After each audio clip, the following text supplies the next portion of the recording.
welcome to another episode of You Love Comic Books. This is a YouTube show I showcase my recent comic hauls, comic speculations, and stuff from my collection. Alright, I got an awesome one for you. This is a garage sale haul. I've been wanting to get a garage sale haul for a while. I always see all these other YouTubers in the comic book world talking about these magical garage sales where they find all these magical comics. And I never find one. I've had one pretty good garage sale from a couple years ago. You can find that video in on my channel. So do me a favor before I get into this awesome garage sale haul. Smash that like button. Helps with YouTube algorithm and ensures that more people will see these videos. You have any questions what you see? You like what you see? You want to just say hi or whatever? Or you want to correct me on anything? Leave a comment. I'll get back to you accordingly. If you like these type of videos, comic hauls, comic speculations, comic collections, do me a favor. Smash that subscribe button. Become part of the You Love Comic Books conversation. Smash that bell to get notifications for new episodes. Also, check out my eBay store, where I have lots of comics, toys, trades, and video games. The link is in the caption of all my YouTube videos. Also, follow me on Instagram, You Love Comic Books. It's under the same name. I have over 3,000 followers on there, and I post stuff from my collection and stuff from the hauls on there. So check it out. All right, here we go. So I saw an ad on Facebook Marketplace, and this guy was doing he tries to do one every week, a garage sale. He sells comics, and I guess he must put out new stuff or whatever. And originally I saw the ad like a week or two ago, and I don't know, I wasn't interested. But then he posted a bunch of new stuff, and I went down there. So when I got to his place, there were already two other guys going through the bins. And I wish I got there like 5 minutes earlier, you know what I mean? And he basically said that all the boxes on the table were $1 each. Originally, he had advertised as $1, $3, and $5 boxes, and he said everything's $1. And then he had a bunch of more expensive books on like a stand. He held for me. I'll show you those later. So let's just get into the dollar bin portion. I bought 68 books altogether. 61 of them are dollar bin books. Okay, here we go. Swing with Scooter number 11. I never even heard of this comic. It's just one of these type of romance books. I like the cover.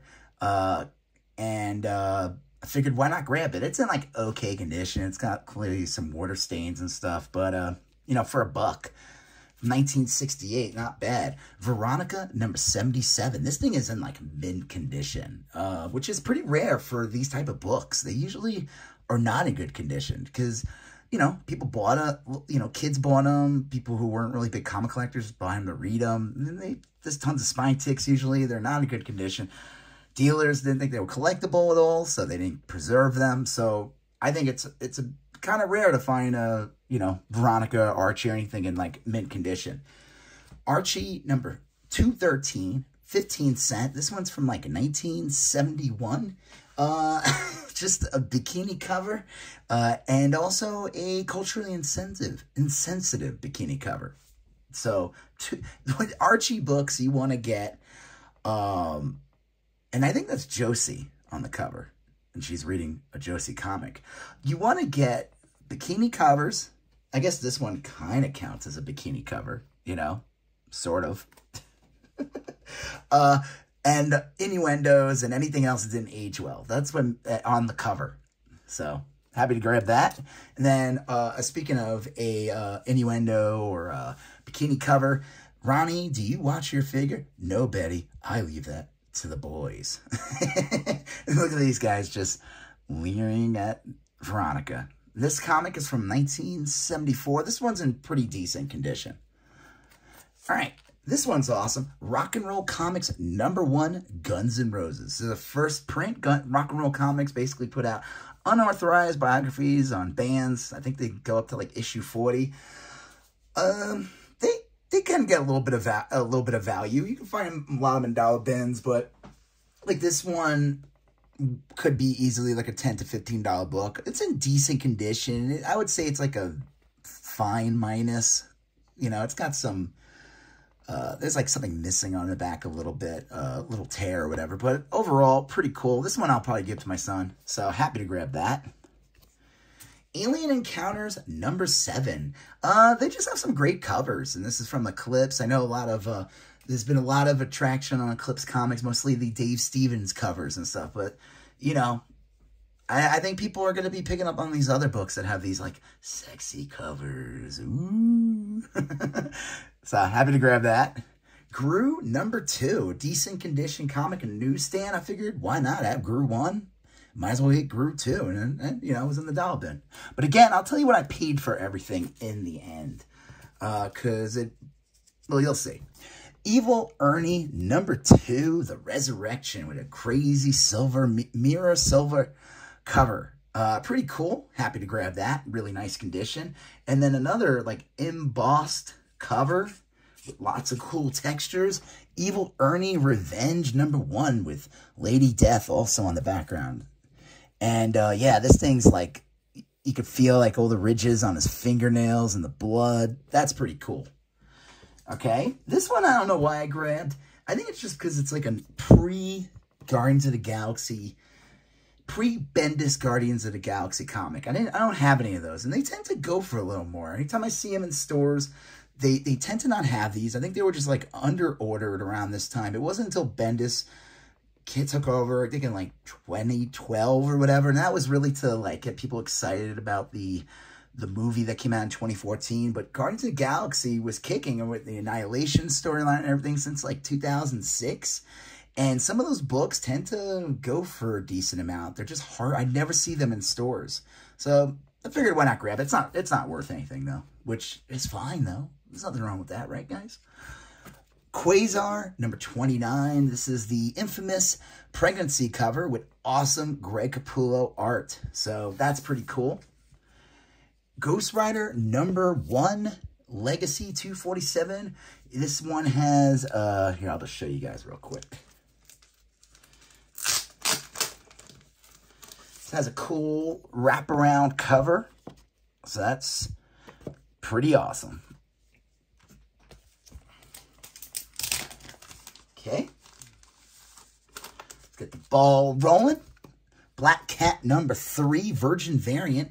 Lee In-Yuk, I think that's how you say his name. This is the unknown variant. I figured a, you know, Virgin variant, especially of, like, Black Cat or any of these type of characters, are great to find in a dollar bin, you know. And this thing's in, like, pretty much near mint condition, so that's cool. Champions Outlawed Marvel Zombies variant. Why not? Predator versus Wolverine #1, the second print. That's pretty cool. All right. Avengers West Coast #62. I forgot this is a key. I forgot what it was. It has to do with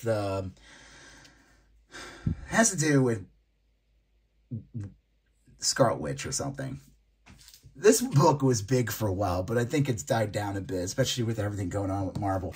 Earth's Mightiest Heroes Avengers #2 with this awesome Alex Ross cover with all the Kangs. When they announced Kang was going to be, you know, the new big bad with, like, Thanos, this book was going for, like, 10 to 20 bucks easily.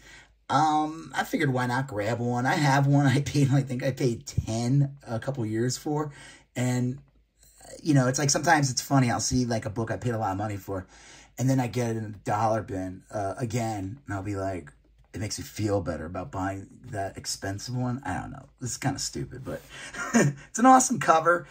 Kang is still supposed to be the bad guy of the next Avengers movie. I don't know what's going on with that. I think we're going to find out a bunch of stuff at Comic-Con. We'll see. Or D23 this year. They're probably waiting for how Deadpool does before they make any big announcements. Fantastic Four 32 with a Peach Momoko variant. That figured, why not? That's kind of cool. This is awesome. I don't know the artist on this one. I don't want to open it up. Hulk #3, Legacy 770 with the Wolverine vs. Hulk. I don't know the artist. It's kind of interesting art. Feels like a painterly and also like sculpture, like CGI, like a little video gamey. I don't know. Pretty cool though. All right. These I kind of, like, I'm glad I got, but at the same time, I kind of regret getting them just because they're not in the greatest condition. But, again, grabbing them. 23 of Savage She-Hulk from the original series. 22. 21. #20. And #12. That one's not in good condition. Like, that one's a beater. And then number 11. So I kind of wish I don't know. I wish I'd looked at these more. You know, I had these two other guys going up there. It was like a contest. We're like grabbing stuff. You know, this guy, and I haven't even showed you the really good stuff yet from the dollar bin. But I wished I grabbed them. There was like Fantastic Four from the 70s, and I grazed through them, and I should just grab them just to have them. But because when I went to decide to go back, it was in another dude's pile, you know? Got to act quick. You can always put them back later, you know? This is pretty cool. All new Captain America #1. This is the Sam Wilson. This is the Hastings variant. I looked this up. This one actually has a little bit of value. They'll probably pick up more. It could sell for like $25, but probably more when they drop a trailer for the new movie or closer to the movie. And this is like recreates that like Tales of Suspense cover with Iron Man and the Steve Rogers Captain America. And then another Sam Wilson Captain America #1. I figured, why not? Captain America 165. Just an old school Bronze Age cover. This is in really nice condition. Happy to grab that. Daredevil, The Man Without Fear 180. This has like a first appearance of something in here. I don't know, but this is an issue right before, you know, the death of Elektra. I've been wanting to get it for a while, but I didn't want to pay like I always see it's like $10, so happy to grab it for $1. This is pretty cool. Daredevil 128. It's got a subscription fold, but it's something that could be easily pressed out, and it wouldn't even leave a, what do you call it, like a line or anything. And then this one's great, in great condition. Daredevil 112. Again, just older books. I figured, why not grab them, you know? Okay, here we go. Amazing Spider-Man 231. In the newsstand, 228. This one, so this one's like an okay condition. This one's like almost perfect condition. Top has like a little, but this thing's great. This one's in excellent condition. And this is like an icon. I don't know if it's like a key, but it is an iconic cover. Amazing Spider-Man 186. This thing's like near mint. So happy to grab that, especially in a dollar bin.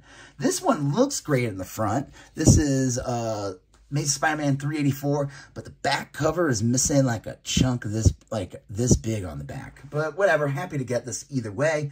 Finding Amazing Spider-Man, especially from the 70s and the dollar bin that didn't look like they were run over by a bike, is always nice. Now, again, speaking of which, Amazing Spider-Man 167, this, I didn't even realize it when I bought it, that this has like an old price sticker on here. That will probably, I shouldn't even mess with. I don't think it's going to peel off. Amazing Spider-Man 157. This one's not in the greatest condition, but I think if someone were to press it, it would like look a million times better. It's like it's got what we call pressable defects. So that's pretty cool to find a bunch of Amazing Spider-Mans in the dollar bin, especially, you know, like this one. I think, like I said, I'm positive it's considered like a key. It is an iconic cover. That's awesome. Okay. Deadpool Too Soon #1, the variant edition. Nice little cartoony with all the, you know, sillier characters. You know, silly characters like the Punisher. This one's great to always find in a dollar bin. X-Men 53. This is first appearance of Onslaught. This book has picked up a bunch since the end of X-Men 97. There's like feelers that have been dropped that they could probably introduce Onslaught, if not next season, the season after. Uncanny X-Men 277 is an awesome Jim Lee versus Gambit cover. This is a great book to find in dollar bin. Now, this book is a beater, and this is, so when I saw this guy's ad a week or two before, he was advertising this book, and he wanted to charge $20 for this originally. And then, I don't know what happened, because when I went through when I actually went there, you know, this weekend to look at everything, go through the dollar bin, this was in there. So, he just had it in for $1. Like I said, not in the greatest condition. I think the staple is, like, holding on to dear life there. X-Men 116, Uncanny X-Men 116. Been wanting to get this book for a while. I basically need issue 100, 102, and that's it to complete my X-Men 100 to, I don't know, 3-something run. Happy to find this in a dollar bin. Like I said, not in the greatest condition, but definitely a good placeholder. Like, anytime I see this book, even in just like a mediocre condition, like that's maybe a little better than this, it's selling for like 30 to 40 bucks. And I don't know. It's a great cover. I love the colors on it with Colossus, like the fire reflecting off him. So the key significance of this book is it is the first Wolverine killing someone, which this is what I saw in Key Collector. And then this is also the first showing that he has a healing factor, which is kind of crazy to think about it. It wasn't until, you know, over 20 issues of X-Men plus a giant size and those Hulk appearances that we find out that Wolverine has a healing factor. And that's this issue. So that is sort of, you know, it's a nice key for Wolverine key in X-Men. This is pretty cool. This is a preview comic for Marvel vs. DC. Expect Marvel, they've already, like, they're reprinting, or I don't know if they've done it yet. They're reprinting the Amalgam, and I think they're reprinting the miniseries from the 90s. So that's pretty cool to get. Proudly, DC. So that's it from Marvel. Now I'm going to show you a bunch of DC stuff. DC proudly presents Swamp Thing. So that's pretty cool. This reprints the first Swamp Thing series, issue 1 and 2. Deceased Dead Planet #1. The second print variant. It's got a little bit of value. Forgot. Happy to grab it. Suicide Squad #1. Dollar bin. Happy to grab this one. This is cool. This one has a bit of value. Suicide Squad #9. The Jim Lee after Bob Kane. That's what it says on there. Cover, and it's the Joker 75 variant. This one has like a little bit of value, like an $8 to $10 book. This is pretty cool. I just grabbed it because it looks like, I don't think this is Neil Adams. I'm wondering if he was like passed already at this point. Now it says Adams on there, so he did this cover. This is recreating his iconic Superman versus Muhammad Ali, which is a book I always want to get, but anytime I see it, it's like $100. And obviously Harley Quinn stepping in for Muhammad Ali to take on Superman. This is kind of cool. Gotham City Monsters #1, the variant cover, Frank Cho.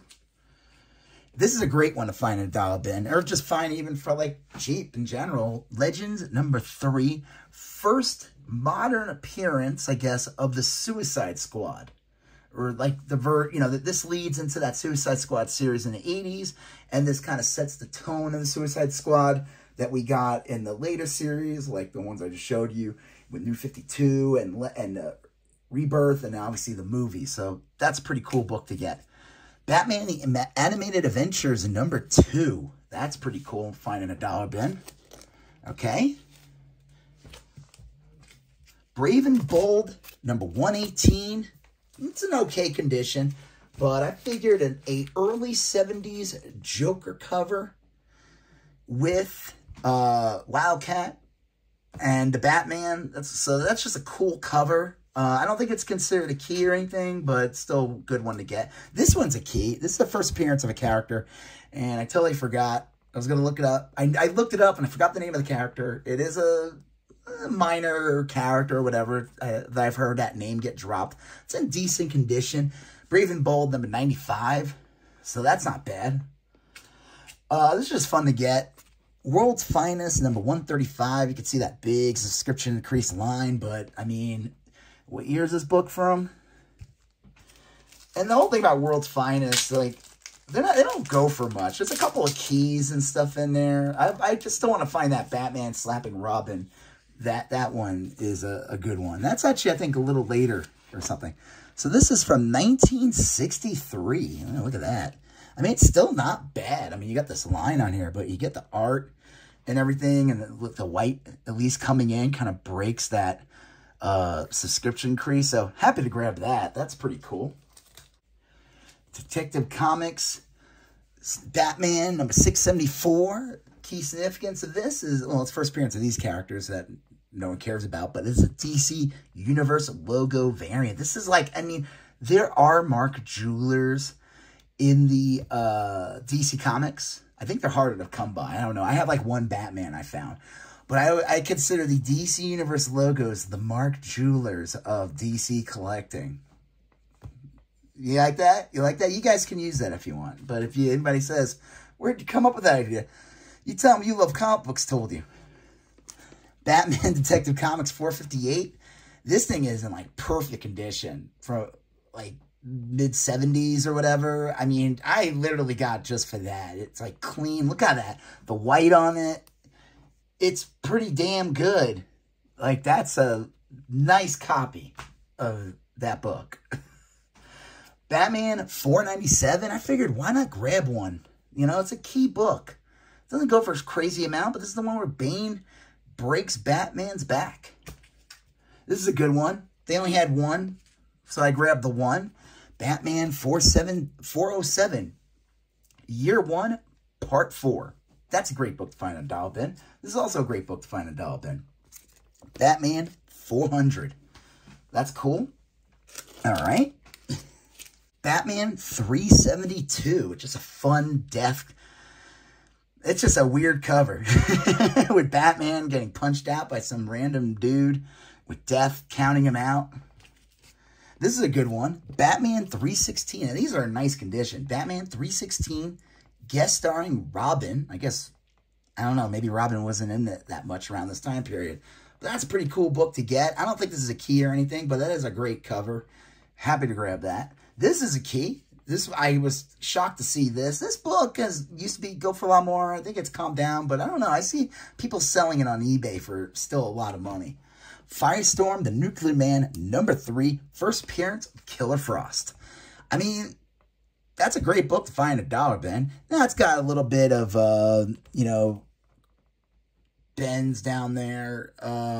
Besides that, it's in really nice condition. Good press could probably fix that, even though press couldn't fix that. But still, this is still like a fine copy.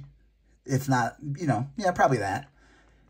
Find that in a dollar bin. It's a book I would never pay a ton of money for, but, you know, if I start for like $10, I would grab it probably just because I know it's a, you know, significant character. She was a big part of the Flash TV show. I'm sure Killer Frost will be used in the James Gunn DC universe in some form, so happy to grab that. And then this one's a great one.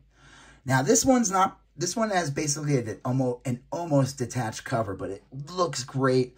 Everything else about it looks awesome. New Gods #2. Someone wrote 10 on it with a grease pencil. First cover appearance of Darkseid. First full appearance of Darkseid. I'm pretty sure it's considered his first full appearance. He shows up in like an issue of Jimmy Olsen. He's like on a TV screen. I think he has one panel in the Forever People. I don't know if he's in New Gods #1, but I guess he makes the biggest impact here in New Gods #2. So that's pretty damn awesome finding a dollar bin. All right, that's it for the dollar bin portion. So let's get into the more pricier books. And again, I'll tell you what I paid for everything in the end. So before I show you these, do me a favor. If you haven't done so already, hit that like button. Leave a comment if you have any questions. Smash that subscribe button. All that jazz. Creeper #1. Now, this thing is in decent condition. I mean, it is missing a little chunk here. The spine here is a little wrecked there, but overall, it's still pretty nice. Ignore the $16 price on it. That's not what I paid. This is always a treat to find. Not the greatest condition, but again, when I tell you the price of everything that I paid, I think I got a good deal on this one. And just happy to get any Silver Age Spider-Mans in my collection that at least look somewhat presentable. Amazing Spider-Man 56. Key significance of this book, it is the first appearance of Gwen Stacy's dad, Captain Stacy, the cop dude. I forgot the guy who played him in the Amazing Spider-Man movie, but whatever. And it's a great Doc Ock versus Spider-Man cover. Happy to grab that. That's awesome. Fantastic Four 86 with this funny Fantastic Four cover. I mean, with this funny Dr. Doom cover. I'm going to show you. Let me see if I can take it out. This is in excellent condition, this book. Like, this one is pretty damn solid. Happy to grab it. I mean, it's got, like, you know, if this got pressed, this could probably look a lot better, but I'm not going to mess with it. I mean, you got your awesome Jack Kirby art. The characters are already developed. I guess they're in Latveria. There's Dr. Doom on the TV, but this panel just kills me. He looks sleepy here. Sleepy Dr. Doom.